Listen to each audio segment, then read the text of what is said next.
Hey, what's going on everybody? Hope you're doing well. Hope everything's going fantastic for you.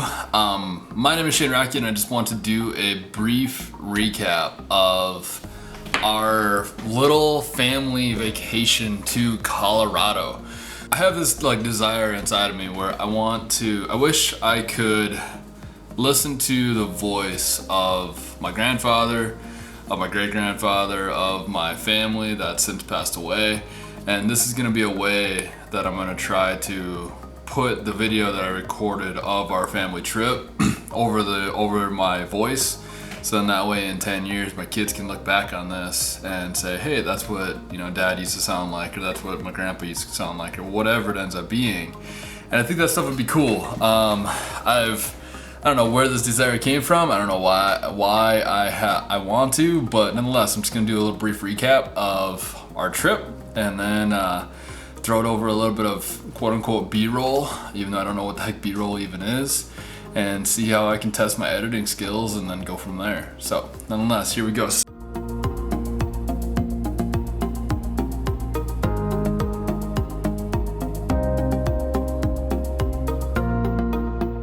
So, left about a week ago.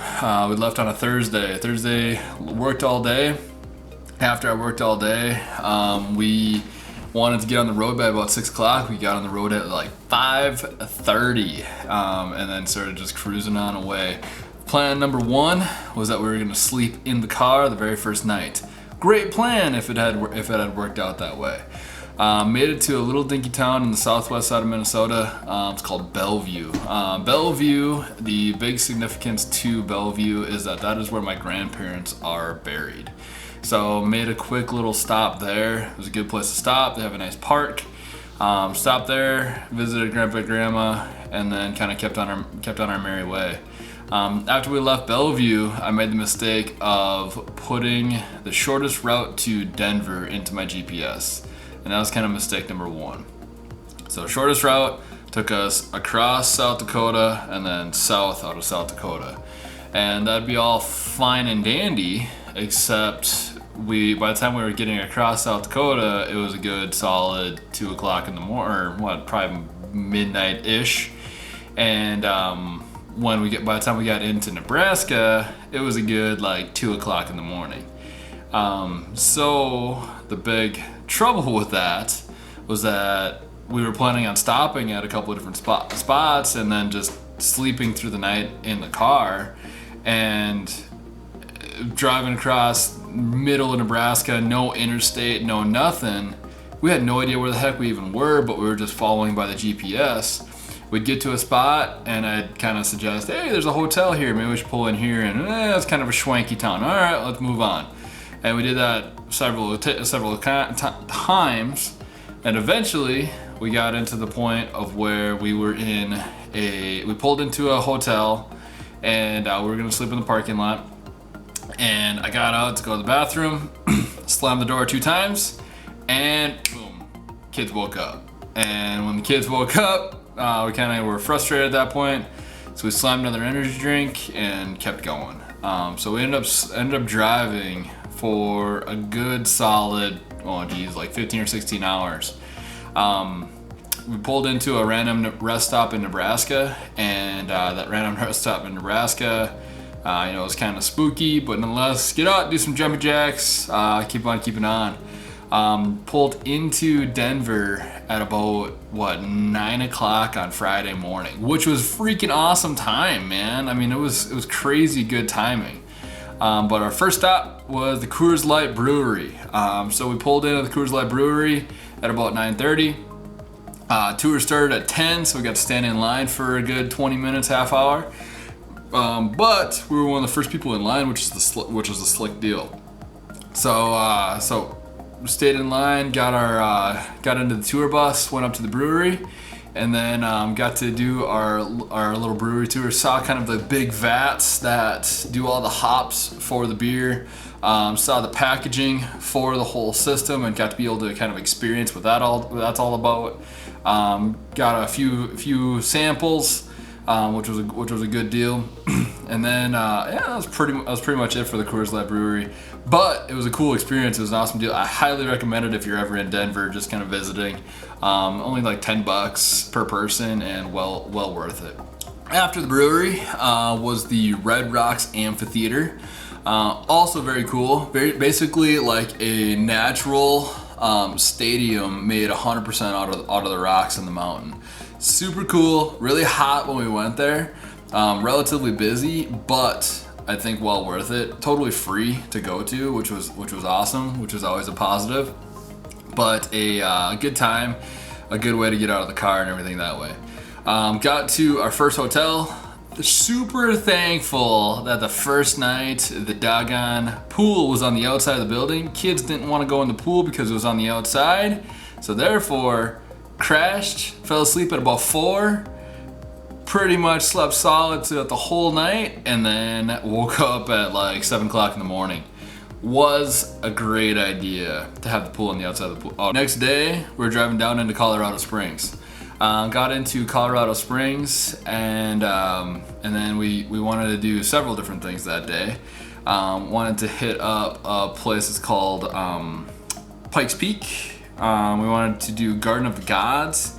And then we also want to do a thing that's called Cliff Dwellings. So first stop was the Garden of the Gods. Super cool. I mean, it felt like it was like right in the middle of the city.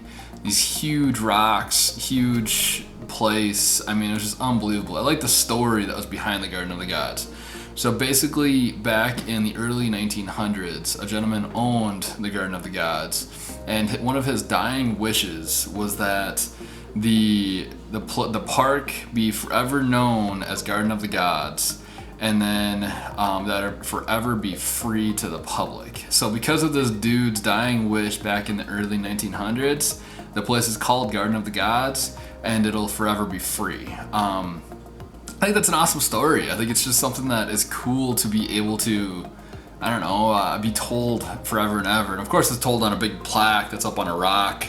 But nonetheless, it's a beautiful place. A lot of nice walking paths, a lot of nice places to get out and get around and whatnot too.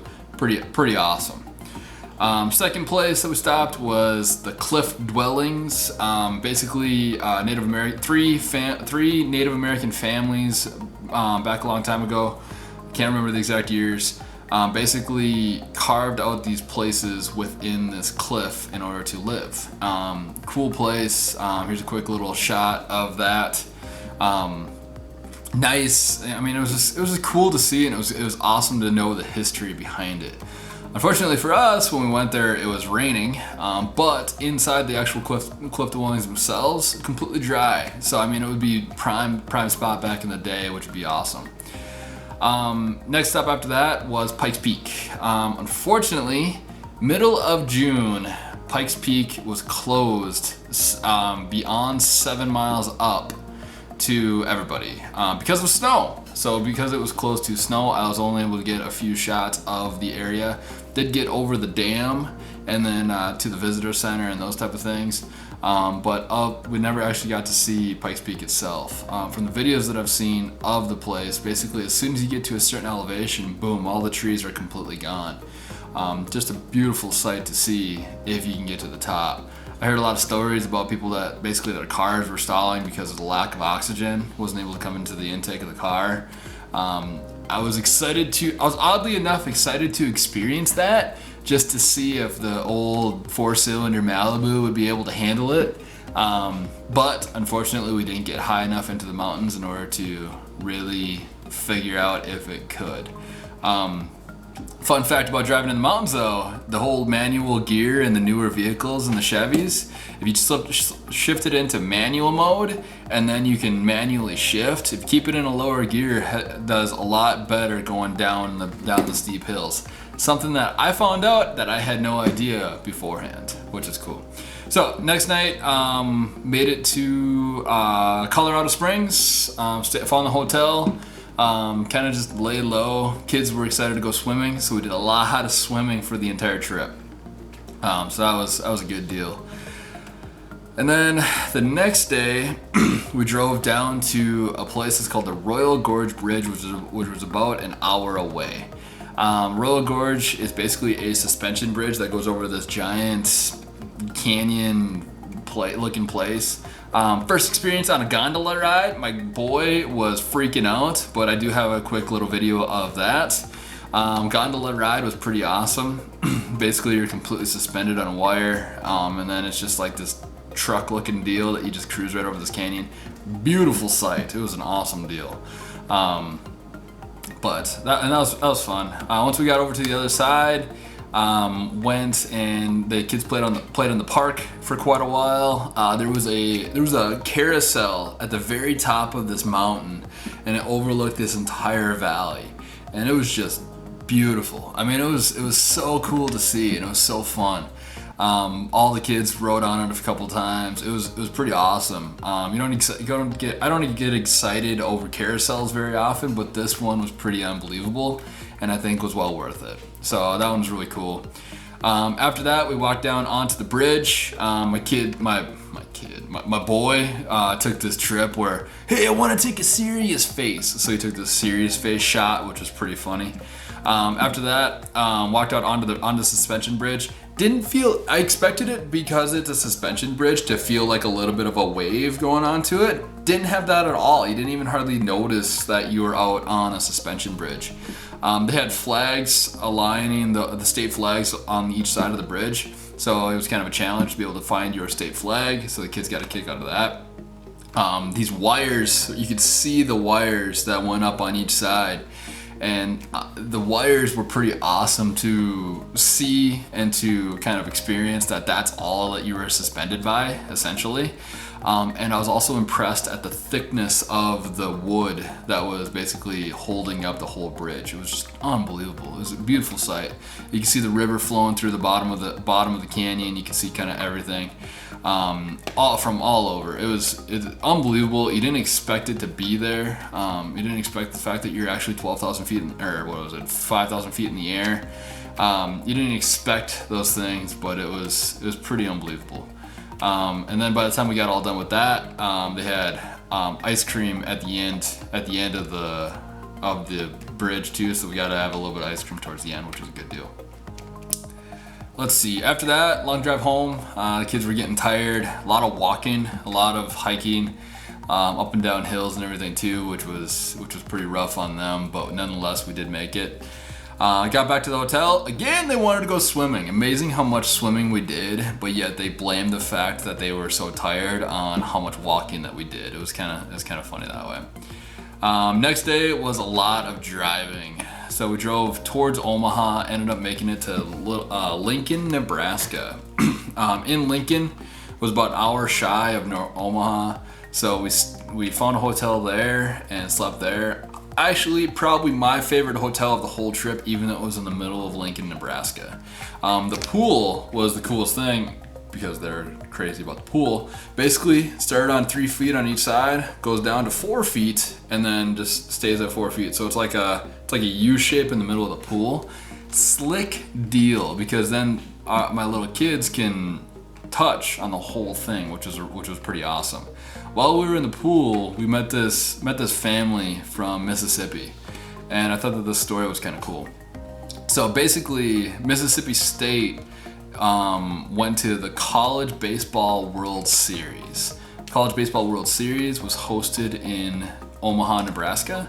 So this family road tripped from Mississippi and then all the way up to Nebraska, stayed in Lincoln, wanted to watch the Mississippi State play in this World Series.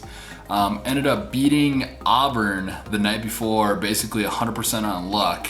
Played the number 1 seed the next day while we were on our vacation. So this kid, I can't remember his name offhand, this kid was all excited about going up and seeing Mississippi State play in the College Baseball World Series.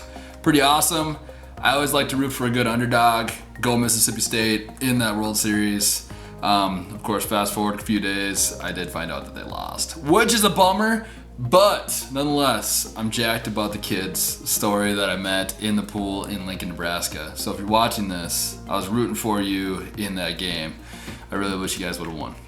Next day, made it to Omaha. Big stop in Omaha was the zoo. The zoo, unbelievable. They had all kinds of different stuff in this zoo. Nice, apparently one of the biggest zoo in the world, which is unbelievable. Right there in Omaha. Craziest animal that we saw there was called an okapi. Okapi is basically, I'm gonna butcher this, basically like a half zebra and half bull kind of looking deal. I don't know how else to describe it. Just walking around and checking everything out. We saw all kinds of different stuff at the zoo. It was pretty unbelievable. Between the mammoth, giraffes, we walked through this like big dome looking area, and in this big dome was basically like an entire desert theme, which is really cool.